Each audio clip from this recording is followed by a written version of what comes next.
Hello everybody and welcome back once again. My name is Jordan, also known as J-Monster, and you are watching the Desolation of Smaug review. Yes, finally it is here.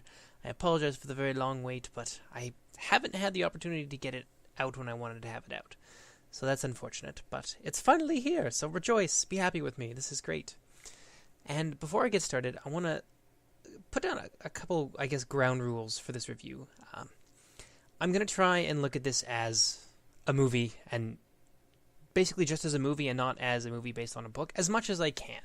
I mean, you can't really take the movie outside of Tolkien and say, yes, it's something completely different, when clearly it's based on the novels. So, but I'm doing this because, well, for one, the movies are really an easy target for kind of picking it apart in the ways in which it deviates from Tolkien. So I'm going to try to avoid this as much as I can. There are a few things that I am going to mention, but you'll see what those are, and I hope they're important things, I think. Just in regards to how it relates to the source material in a very general way, and not so much in kind of specific details. So yeah, I'm going to start with what I didn't like about the movie, and then I'm going to go into the things that I do like about the movie. There's a lot of stuff, and maybe some of it will find to be kind of nitpicky in the details, but I find really great movies for me tend to stand out in like minor details in the way that they pull off little things, especially movies that I know that are based off of something that I know pretty well. I know I said I'm going to try and separate, myself from that, but it's kind of impossible to do it that way. So, yes, there is going to be a lot of nitpicking details. There's also going to be some fairly general stuff as well. And then I'm going to get into the stuff that I did like. And let me just preface this by saying I liked the movie. It was fun. I went and saw it like 7 times while it was in theater. Well, maybe not quite 7. It's probably more like 5. But I saw it a lot, and I'm still watching it. Like, I watched it a few times before I even made this review, just to review the material. But I liked it each time. So it's fun. It's a spectacle, really. If you're going in there and you're expecting the movie to be extremely faithful to the books, you're going to be really, really, really disappointed. But if you just go in there and you look at it as, something to kill a few hours, then I think that it's okay for doing that. But we're going to start from the beginning, from the opening scenes, and then we're going to progress a little farther on. And I may digress a little bit just because I can't help myself. Sometimes I just go off on tangents. So what I didn't... the movie starts off with, them running away from the orcs. And right away it establishes a much darker tone. I mean, the way the movie looks, the lighting in general is much darker, but also the music. Like when it first opens with the big title screen that says Desolation of Smaug, it's got like this like shrill kind of, probably a violin or something like that. And it's creepy, and it sets the mood right away for what's is going to be a really dark movie. But after that, they kind of gloss over Bjorn's house really quickly, and the whole interaction between Bjorn and the dwarves, which I really didn't like. I have to say that was not something that I felt that they should have excluded, and I'm sure there will be more in the extended version, but I think that's something that should have been in the that should have been in the theatrical release, because in the next movie Bjorn is going to be an important character. Spoilers to everybody, but he is going to kill Azog or Bolg. I don't really know how it's going to work because they're both in the movie at the same time now. Maybe he kills both of them, or maybe Thorin kills Azog. I don't know how that's going to work. But he shows up and he saves the dwarves, and he is instrumental in helping to rout the goblin armies. Why would he do that? Like, what sense of friendship and camaraderie does he really have with the dwarves from the scenes that are given to us in the theatrical release? Like, there's nothing there. I mean, he comes in and I really don't like the look of him. He looks a little bit like Blanka from Street Fighter, so from now on I'm just going to call him Blanka. And Blanka just comes in and he is kind of rough and coarse with the dwarves, and then he gives them some stuff and he sends them on their way. And the only reason that you get for why he's doing this is because he doesn't like goblins. But why does he walk into the middle of a goblin army, as he is, I assume, going to do in the third movie, and save these people, and then come back? Like, in the books, he takes Thorin out of the midst of battle after he's been mortally wounded, and then he comes back more pissed off than ever and crushes the goblin commander. Why would he Why would he care? He doesn't even like the dwarves. He said as much. So I thought that was a little strange not to include in the theatrical release, but we'll see if that gets remedied a little bit with the extended edition. But I really think that's something that should have been in the movie right from the get-go. Another thing I didn't like is that very early on in the movie, it becomes really clear that Azog as a character is really little more than a cutout. He is replaced pretty early on by his son, who's just a little uglier, but basically has the same disposition. And if you look at it, there would have been no difference if it was Azog chasing the dwarves through Mirkwood than if it was his son. I mean, they're both just there to shout, "Kill him!" or "Run them down!" or "Tear them to pieces." And that's basically their role for the last two movies, has been to just stand there and bark orders at people and then fail miserably because the dwarves always get away because they have plot immunity. I really like the guy behind the character. I think Manu Bennett is amazing. I really don't like the character they've made for him to play. And that's completely outside of the fact that Azog at this point canonically in the movie should be dead, but we're not really going to get into that because it's a movie, and I understand why they would put him in there as a character to begin with, because you can't just have dwarves walking around being happy, sitting in the rain and having breakfast for 3 hours. It doesn't work. It would be boring as shit. So I understand why he's there. He doesn't feel very developed as a character. He just feels like sort of a generic bad guy who's there to look scary. That said, Manu Bennett, what he's given, he pulls off wonderfully. I mean, I've seen some of the production trailers where he's in there with face dots and shit on, and I assume that all of the facial expressions that we see in the movies are, at least at their core, something that Manu Bennett has done and that has been captured via face dots and then made to be orcish. And I gotta say, in the first movie, I know this is Desolation of Smaug review, but it's important. In the first movie, he was scary. He came off as a scary villain, but he hasn't really changed over the course of from the first movie to the second movie. He's just there to just sort of yell at people and be scary, I guess, and basically say the same lines over and over and over and over. And then his son takes up for him when he gets called off to Dol Guldur to go have some beers with Sauron. I really don't think he's a very strong character. And there's a lot of characters in this movie that are not strong.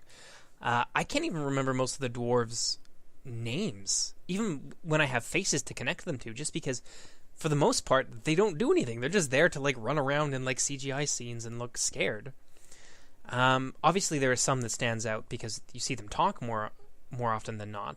I know who Bomber is because he's a giant fat bastard. He's the only one there, so he's easy to identify. But it seems like the movie ran into kind of the same problems that the books had, in that there's a few people that actually get some characterization and actually, you get to hear from them, and then the other guys are just kind of there in the background. And it is actually possible to do this. I mean, okay, we'll take, for example, the Song of Ice and Fire series. There's a ton of characters in those books. Obviously, they're much longer than The Hobbit, so that there's more room for them to be developed. And, The Hobbit is just one small novel, and then, The Song of Ice and Fire is just one big series. But this author manages to give you a sense of who his characters are as people, even from the first book. And there's a lot of them. They're coming in at all different chapters. There's 2 or 3 new people that are introduced in the first book. So it is possible. And they do it in the series as well. Granted, a lot of this could just come down to space. I mean, it's much more difficult in a movie to give all of these people enough screen time to get a sense of who they are than it is in a book. So I can sympathize with that. That's probably not one of my biggest complaints. I mean, it was the same way in the book, and Jackson has less space to show you who the various members of the party are and, what their personalities are. So he has to, he's got to dress them up in certain ways. I mean, a lot of it comes down to costume. I mean, we have the namby-pamby fruity dwarf, whose name I can't remember, but he gives Gandalf wine in the first one. And he's got all these braids and all this stuff. So you get a sense that he's kind of the fancy one. And especially by the way that he talks. So it comes off in other ways, but there's really only a few people in these movies that really get any story built up around them. which I thought was a little unfortunate. But anyway, we're going back to Bjorn. One of the things that really bugged me in this is that this is supposed to be a secret quest, and Bjorn knows where they have to be and when, and there's no explanation given for that at all. I mean, Thranduil does the same thing. Like, he just guesses, just out of nowhere. He finds some dwarves, he realizes that Thorin is among them, and he instantly puts it all together. Okay, I get it. Thranduil is an old, clever bastard. Okay, fine. But Bjorn, he has no idea who these people are. I mean, I don't even think that they get their names. I mean, he might recognize Gandalf, but he knows where they've got to be. And when they have to be there. I mean, how does he... Maybe that's something that's gonna come out in the extended edition too, but that should have been in the theatrical release when you think about it, because that's important to the story. How does he know? How does everybody friggin' know about it's not Sauron, but Thorin's quest? It's supposed to be secret, but everybody knows where he is and where he has to be. I mean, it's crazy. But anyway.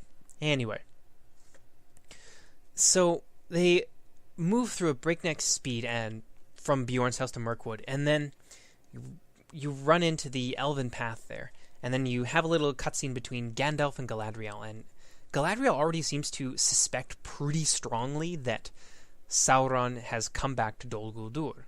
He's back, and then Gandalf sees this icon on some like hidden elven statue, and it's got the Great Eye on it, and it looks like it's pretty freshly made. So there's a lot of hints already that Sauron is back. And then Gandalf gets on his horse at the end of this after warning the dwarves that the forest is filled with illusion, and we're going to get back to that in a second. I just wanted to mention that really quickly. But Gandalf takes off and he goes to the high fells of Rhudaur, which are apparently huge mountains. I'm not familiar enough with Middle Earth geography to know whether or not there would be mountains as large as these ones seem to be, because they seem to be as sizable at least as the Misty Mountains, but I don't think there is a mountain range in the middle of Eriador, but I could be wrong. But he goes there, and the way that they talk about the wraiths, I mean, they're all buried up in these high fells, but the way that they talk about them is that they're already wraiths. They're invisible. We established this in the first movie, that they are invisible, and that only Frodo could see them with the ring on. Well, that brings up the obvious question of how did they know where to bury their bodies if they're invisible? Why would they even bury them at all? I mean, if they're ghosts, as being a wraith would suggest, you're going to be able to keep them in a box with metal and stuff? I mean, I guess there's spells and whatever that are all written and stuff into there. And this goes completely contrary to the lore anyway, but sure, it's a movie. I'm just throwing that in there for people that are interested. But why would you do this? I mean, they're invisible. And apparently unkillable. So how did you manage to kill them in the first place and then bury their invisible bodies? I mean, it just doesn't make a whole lot of sense to me. But anyway, so then Gandalf before he leaves for the High Fells, Gandalf tells the dwarves that the forest is thick with illusion and it's going to try and enter your mind. Which is, okay, sure, fine, why not? So they get in there and a whole bunch of like weird kind of acid trip stuff happens. Bilbo sees himself, but he's walking forward and walking backwards, and then he sees himself turn around and look at him, all very confused, which is kind of funny. I mean, I love... Martin Freeman has just hilarious expressions, so I love just kind of watching him be confused. But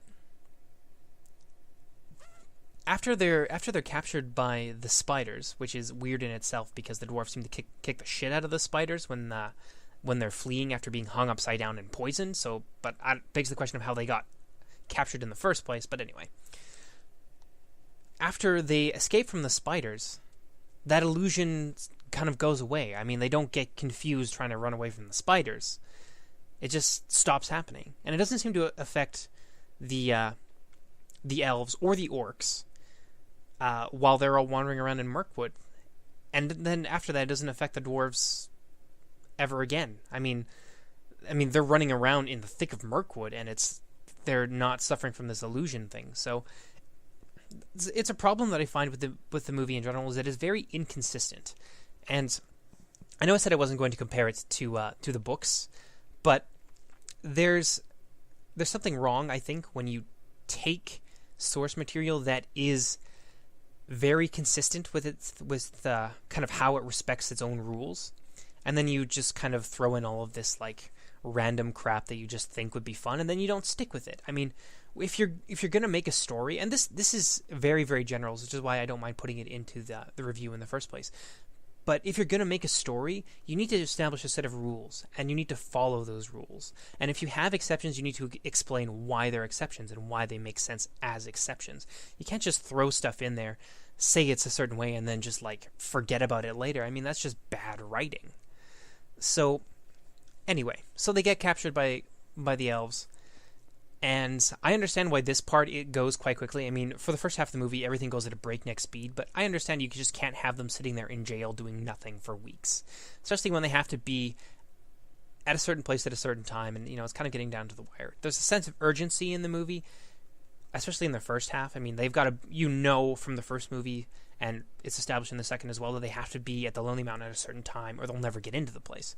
So they're running, things are chasing them, it's got a sense of urgency to it, and that at least is consistent, so that's good.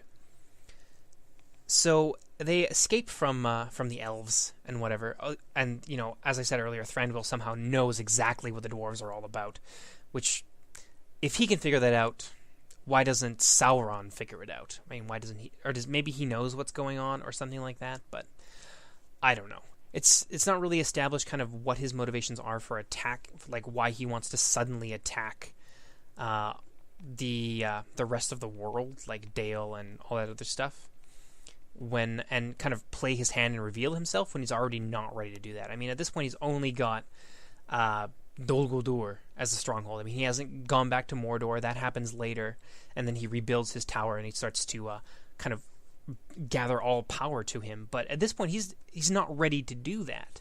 So I don't understand why he goes and attacks people. But I'm getting off topic anyway. So there's another chase scene. The movie is full of chase scenes. Like, the first half of the movie is nothing but chase scenes. It's dwarves being chased by orcs, and then they get chased by a bear, and then they get captured and chased by spiders, and then they get captured and chased by elves, and then they get captured and chased by orcs again. It feels a little bit like a video game sometimes, but whatever. So then they make it to Lake Town, and this is where... Actually, before we get to Lake Town, I'm going to talk a little bit about just some weird stuff that happened when they're being like captured by spiders and all that stuff, because I forgot to get to this before. But as I said, the movie can be very inconsistent, and one of the things that I noticed right off the bat was Bilbo can't understand the spiders unless he's got the ring on, but then he takes the ring off and he stabs that spider and he can still hear the spider talking. So that was... I don't understand why that was a problem, or like why they put that in there. I mean, that's a pretty glaringly obvious thing. Maybe it's like he can understand for a few seconds after he takes off the ring the speech of evil creatures. Like, originally I thought that him putting on the ring and being able to understand these monstrous evil spiders I thought that was a cool touch. But then they kind of ruined it by not committing to it. So I didn't like that all that much. And then apparently the spiders have left them all their weapons and they've tied them up, or you don't really see them. You don't really see the dwarves having weapons after they've been tied up by the spiders and Bilbo cuts them all down. But when it's time to be heroic, they just materialize them out of midair and they start killing everybody. And as I said earlier, they are so efficient against the spiders that you wonder how they got captured in the first place. But anyway. And then shortly thereafter, you're introduced to Legolas the superhero, and this is going to come up a few times, so I'll just I'll get into it fairly generally here. But I will say that I'm sick of Legolas basically being the most badass person in the entire Tolkien universe inside of Peter Jackson's conception of The Lord of the Rings and The Hobbit.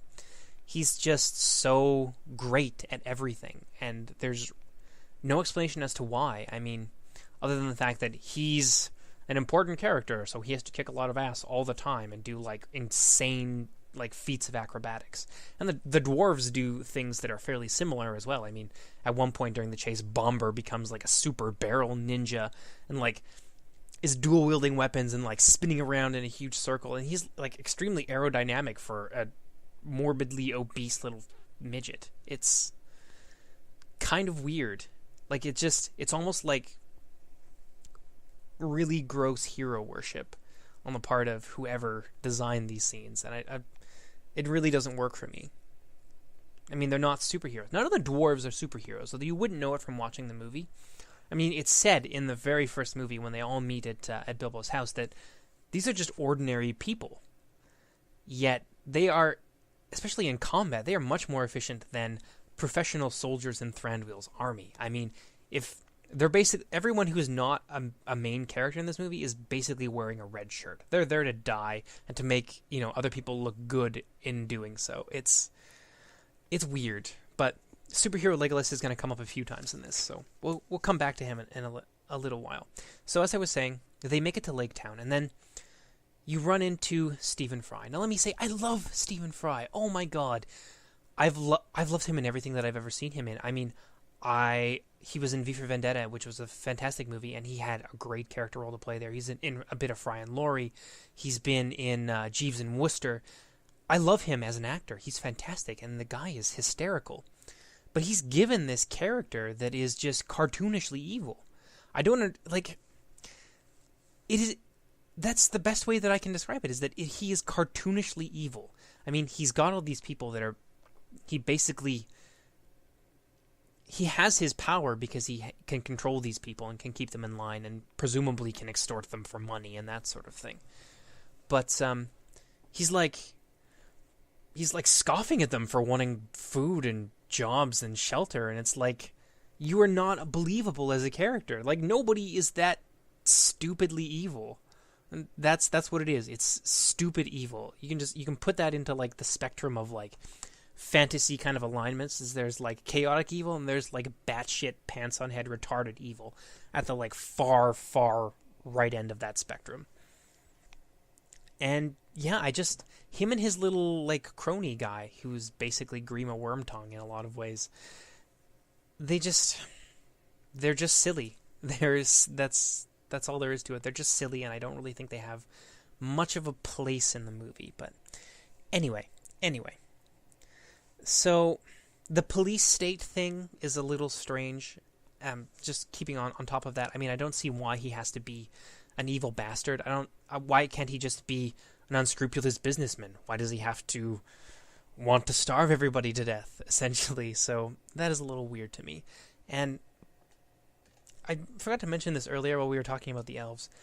Tauriel and Legolas and I think it's Keely. Yeah, it's Keely in a love triangle. It's forced, it's weird, and the purpose of adding Tauriel to the movies has been stated that the Tolkien books are very, I guess you could call it androcentric if you wanted to be pretentious, but it's very guy focused. And that's a fair thing to say, because it is. It's extremely guy focused. So they add this female character in to try and counteract this, but then they make her someone's love interest right off the bat.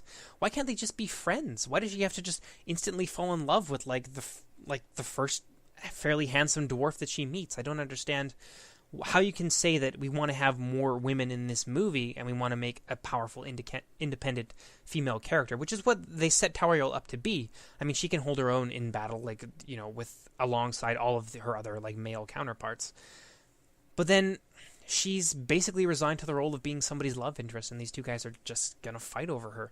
And maybe she's got a bigger part to play in the third movie.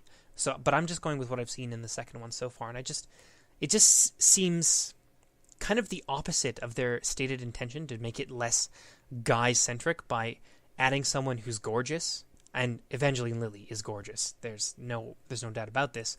And then just making her somebody's like girlfriend or something to be fought over by a couple of guys. I mean, it's almost patronizing. I think that was a bad decision on her part. What I would have liked to have seen is her to just be friends with them. Why can't guys and girls just be friends? Why do they have to instantly fall in love with each other and that be their only dynamic? There's more to people interacting than that, and I think that was a big shortcoming of the movie, is that they just made her somebody's girlfriend. And I think she's fine as a character, but you could have basically added certain things you could have like given certain characteristics of Tauriel to Legolas. I mean, like given her or given Legolas Tauriel's desire to do what is right, because evil is bad and we should fight them wherever they are, on the beaches and yada yada yada, Winston Churchill style. Because these are traits that we know that Legolas already has from the other movies. Like, he joins the Fellowship because he wants to save the world. So, if it was just Legolas in the movie, there wouldn't really have been a whole lot of difference, I think, to the overall movie, just having Legolas instead of having Legolas and Tauriel, because basically they just made her someone's girlfriend, and I take issue with that. I think that's wrong. But anyway.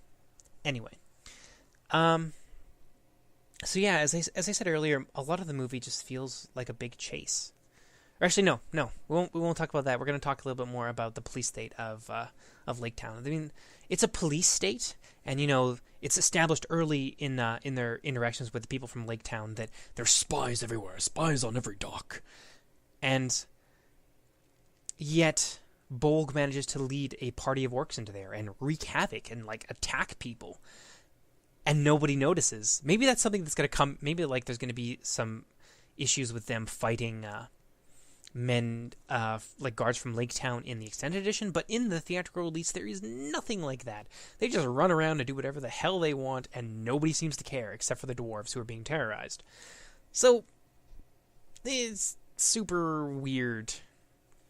But another thing that I really thought, this is a small detail, but it's something that kind of bugged me, is that there's no blood in this movie. And yes, I know, there doesn't have to be blood to have a good movie. And this isn't just like some 90s kid, Duke Nukem, tits, blood, and gore obsession. The movie is established, as I said, very early on as being much darker in tone than the previous movie. The previous movie kind of gravitated back and forth between whimsical and, super dark, scary moments. But in this one, it is definitively much darker, and I think that would have given it a little extra kind of oomph and grit and shock. I mean, they had that in Lord of the Rings. I mean, Aragorn in the Fellowship of the Ring decapitates some goblin and a huge fountain of black blood spills out, which, it's cool, but it also it gives you that feeling of it being kind of just dirty and gritty, and I don't think it would have been terribly inappropriate, especially in a movie that has already made at least one dick joke. I really don't think that it would have been that big of a deal, especially for if you could say that they don't want to have blood in there because it's a family movie, but they make dick, fart, and snot jokes throughout the series so far. And do you really think that a little bit of blood would have pushed this over the boundary into inappropriate for families, with all that stuff considered? I personally don't think so.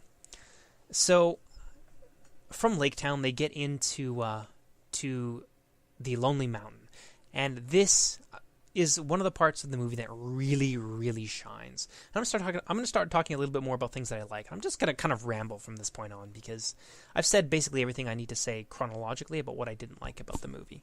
So they get to the Lonely Mountain, and they meet Smaug for the first time, and we're all introduced to Smaug as a character. And he's fantastic. Benjamin Cumberbatch absolutely nails this. There are certain parts where I would say that the way that Smaug talks is maybe a little off, but for the most part, that's the first time I think I've ever been scared of a CGI character. I mean, I was afraid of the spiders, but I'm an arachnophobe. I scream like a little girl and run away when I see a tiny little spider in my room. So giant spiders with sort of human faces that talk about sucking your blood out and being gleeful about it scare the crap out of me. But Smaug is none of these things that scare me, and I was still afraid of him the first time that I saw the movie. It is just everything from the way he talks to, well, mostly it's the way he talks, because otherwise, if it didn't have Benjamin Cumberbatch behind there just giving great delivery of the lines, it wouldn't have been as scary. But it sent chills up my spine. It was so good. It was so well done. And the design of Smaug itself, instead of being a huge, gigantic kind of bulky dragon, I like that he was sinewy. It's not something that you usually see on dragons. They tend to be just hulking brutes, especially in a lot of modern kind of portrayals of dragons, Reign of Fire comes to mind, Dragonheart.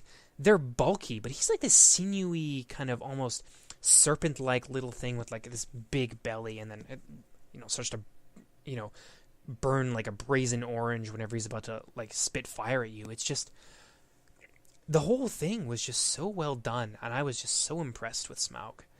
And if you're gonna make a movie with like where your dragon is basically like one of the biggest parts of the movie, almost like the MacGuffin of the whole thing, then yeah, you got to do that right. And I think that it was that the portrayal of Smaug was absolutely just nailed. It was, I wouldn't say it was perfect, but it was really good, and it definitely sets the standard for anybody who wants to recreate Tolkien's universe in the future. Like if there's ever another Smaug, or not Smaug, but Hobbit movie like 30, 40 years in the future, they're going to look back at this and they will probably take tips because it was that well done. Some other stuff that I liked is, of course, Weta when it comes to visuals and when it comes to costumes, brilliantly designed. I mean, not all of it is practical. I mean, there's debates about, there's always debates about whether or not weapons can actually be used in this way. But when you look at the way that people are dressed, I mean, and this is the point of costume, I think, and a lot of like visual arts, like theater and all that kind of stuff, is that when you can look at somebody, if your costumes have been done well, and you can tell exactly what they're about just by looking at them. So, for example, you've got the elven like rangers, I guess, or whatever, like the sort of rank and file. And they've got, like, some of their armor is, it's like this, what do you call it? They're like little tabs of leather, but they look like a mix of leaves, which is really good for somebody that it lives in the forest. I mean, and you can look at them and you can just see the fact that they're wearing like these forest colors, and that they would obviously be very at home in the woods, and you can tell exactly what they're about. I mean, even if I didn't know, if I couldn't even see his ears, if he just showed up with wearing like the armor that they wear in the movies, you would know exactly where he's from. You know where he's from and kind of how they like to wage warfare. So the Mirkwood elves, they're sneaky bowmen that live in the forest, and you can tell that just by looking at the way that they're dressed, which that's fantastic. It communicates so much to you, and they don't even have to say a single word, which is just brilliant. Oh god, what else did I like? I really liked the various languages that they had in the movies, and they were consistent about it. There's some weird bits where like Legolas and Tauriel are speaking among each other, and they're using like what is like English, like the common tongue. They'll slip in and out between the two, but I don't see why they would speak to each other in the common tongue when they're alone and there's nobody else around. Why wouldn't they use their native tongue? But anyway, the orcs almost always speak Orcish, except in like one very specific instance in the movie where there's that captured orc who is talking to Thranduil shortly before he gets decapitated. But it pulls you into the world. You know what I mean? And the fact that they are consistent about it too, especially in the case of the orcs, that they speak a certain tongue and it sounds a certain way, and it gives you a sense of. I mean, okay, I want to say that the orc tongue is very harsh sounding because the people that are speaking it is very harsh, but that's my ear, so I don't really want to say that they speak harshly, therefore they are harsh. You know what I mean? Because that's an aesthetic thing. I mean, that's going to vary from person to person. But the way they speak makes sense, I think, with who they are as characters. So the Elvish tongue sounds like a mix between like Finnish and German to me, actually, and like that has nothing to do with their character, but it pulls me into the world and it keeps me there. So I really like that they did that they created all of these different languages for these people and actually have them speak it on a regular basis, not just like randomly. I mean, there was a few little bits of Elvish in the Lord of the Rings trilogy, but not nearly as much as there are in this. And I like it. People that should conceivably know how to speak common, like Thranduil and Legolas and all these other people, they speak common, but you don't hear the rank and file speak in common. And there's this one bit that I really liked. Shortly after Legolas finds out that Tauriel has run off into the forest after the orcs, shortly after the dwarves have escaped, the like kind of rank and file Elvish guy, he doesn't sound like Orlando Bloom sounds like an English person speaking Elvish. This guy didn't. He sounded like somebody who conceivably would speak Elvish as a first language. I loved it. It was so immersive and it was so great.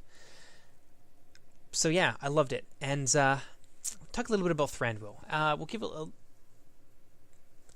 there's some weird stuff about Thranduil. But like I said, he knows too much. Like he looks at the dwarves and he immediately figures out exactly what's going on.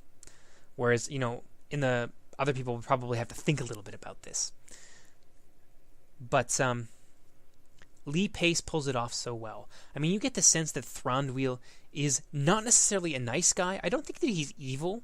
I don't think he's intended to come off as evil, but he's definitely very jaded. And he comes off like a Bond villain. Like he's creepy. He's really creepy. Not like scary, like monstrous scary, but like not the kind of guy that you would want to cross. And Lee Pace just does a fantastic job with the guy. I mean, you got to hand it to him. And I really, on that note, they draw a lot of attention to Legolas and his eyes. And I thought that was a cool way of differentiating the Sindar from their Sylvan Elf kind of underlings. Which that's a nice touch. That's a nice detail. I've already said that I'm a fan of details. So the languages and this that subtle just kind of stuff between the way the color of their eyes and also just how they look at people. I mean, they've got a very intense stare. Lee Pace, especially when he's playing Thranduil, he looks right through you, and it's really cool. It's really fantastic. Now, actually, I can remember a few things that I didn't remember about earlier that I didn't like, and then we'll finish this up. There was some pretty ridiculous kind of hijinks in the Dwarven inside of Erebor.